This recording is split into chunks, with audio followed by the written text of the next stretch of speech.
Mom gets in these butch colts and she gets out quick.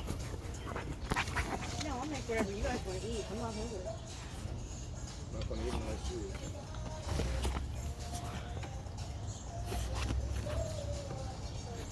What time is it? Like 320? 320?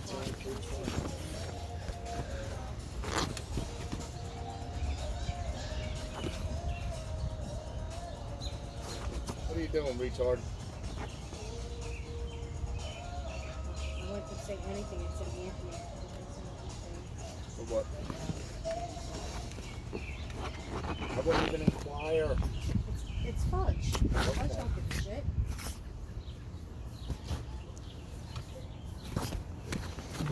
He's got to be probably one of the nicest black men I've ever met. He said, oh, I got to call and see about getting one of them stair things. The stair ride things.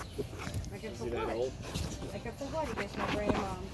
He goes, but she probably has like 30 grandkids or whatever, but me and my brother will probably be the ones that end up paying for it.